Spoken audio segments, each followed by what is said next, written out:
Hello everyone, welcome to my presentation for INFS 736.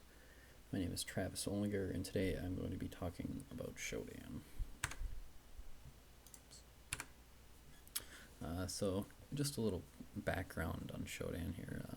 Originally conceived by a computer programmer John Matherly in 2003 and then later launched in 2009.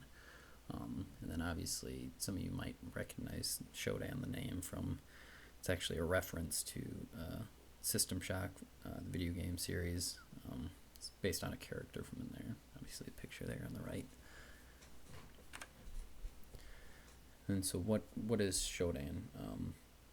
The title really kind of says it all here. Like Google for devices, it's essentially a search engine for anything connected to the internet. It's also known as a service banner search engine, but really you're talking about the same thing. It's just a different way of describing how it collects and what it collects.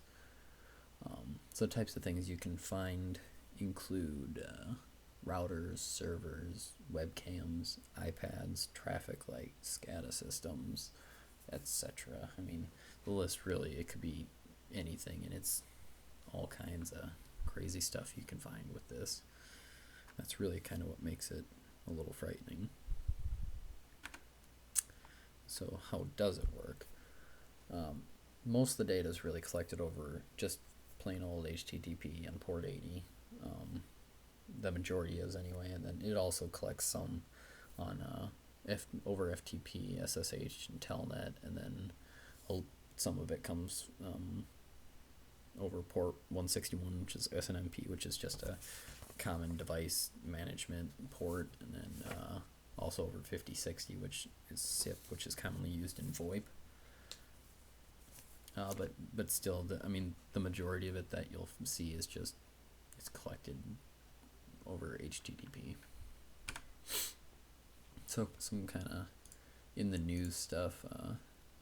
Last year, it kind of actually got quite a bit of publicity. CNN Money picked it up in April. Yep, April, and they with the title "The Scariest Search Engine on the Internet," which is probably accurate.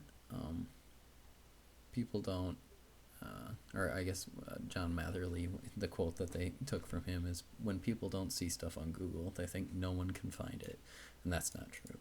And that's kind of his idea behind creating the search engine itself was, Google can go out and find anything that's basically supposed to be there, or, in some sense anyway. And what about a search engine for devices that are connected that maybe everyone doesn't know are there?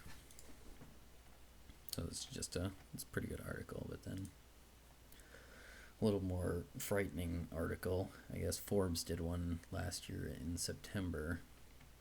It essentially, the first little bit here talks about a guy that was using a internet connected baby monitor, and so his 2-year-old kid was sleeping in the next room or whatever, and then he can hear a voice, and turns out that somebody had basically taken over his baby monitor that was connected to the internet and was able to speak through it and even manipulate the camera.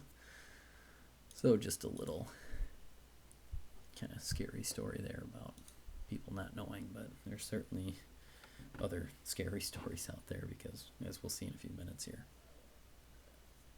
And then I guess kind of my favorite quote from him was, "I don't consider my search engine scary. It's scary that there are power plants connected to the internet." And how true that is. So then we'll kind of jump into a demo here. So this is kind of just the home page here. This is after I've logged in, but it looks fairly similar if you're not logged in. Again, it's free to sign up. Anyone can do it. All you need is an email address. Excuse me. And so, other than the few little advertisements, mostly just type in what you're looking for. So down here you can see they kind of list some of the popular search queries. And so what I've done is I've actually just pulled up a few of these. So like webcam XP, it's a fairly popular search of theirs. And as you can see over, it's just, I mean, it's pretty simple as far as what you're looking for. Webcam XP 10,000 results. A little frightening. Yeah, for the results, if you come to the site and you don't create an account, it'll let you view 10 results. If you log in, create a free account, it'll let you view up to 50 results. And then there's also, you can pay. Let's see here. Yeah. So you can pay basically to get, and then you can view up to 10,000 results. So, and it's, I mean, it's not terribly expensive, but just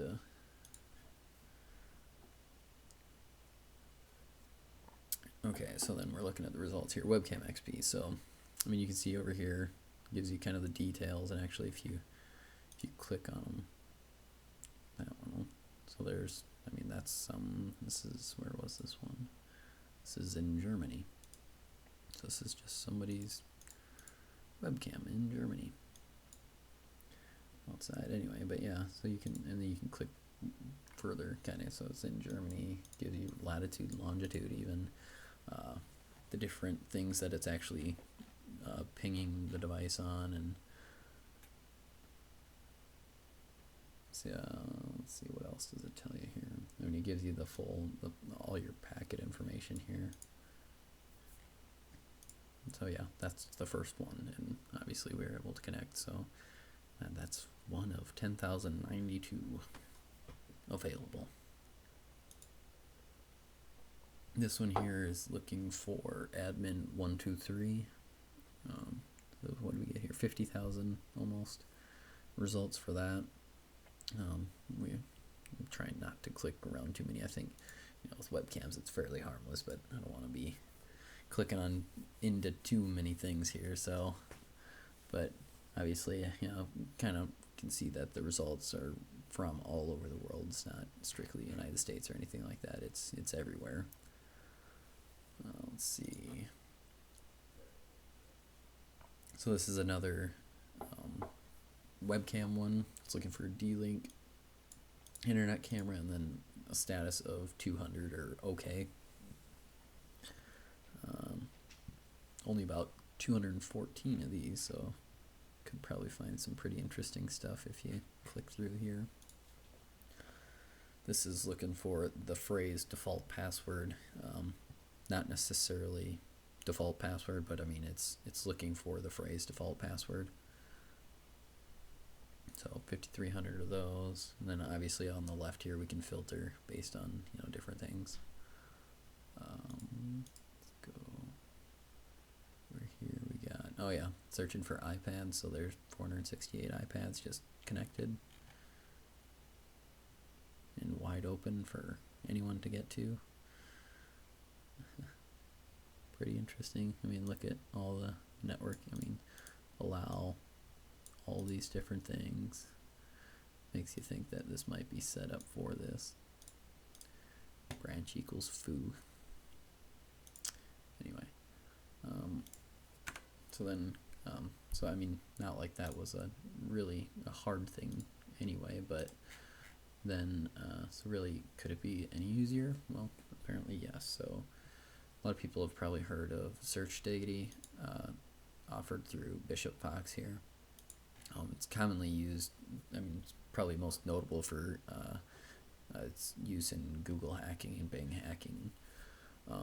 But actually it has, I mean, all these different tools: code search, Diggity, port scan, malware, and then also recently they added Shodan to it. So basically I'll give you a little look at it here.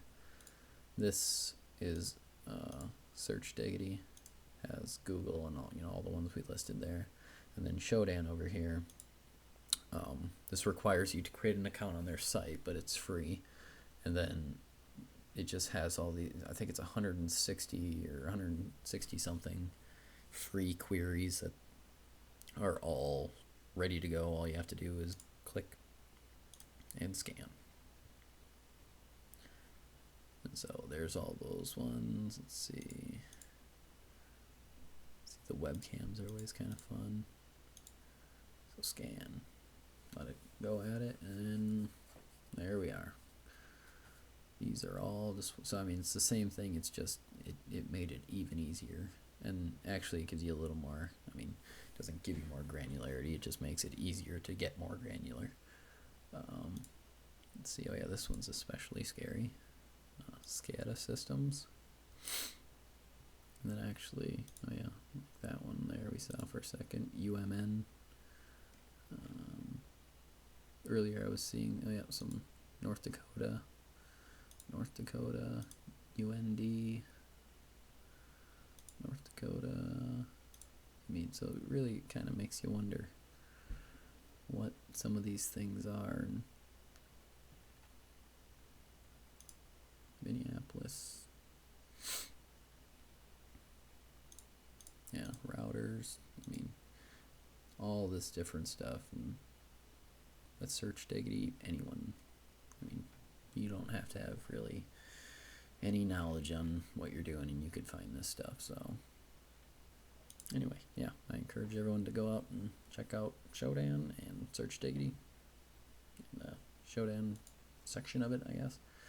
If you have any questions, feel free to email me. Thanks.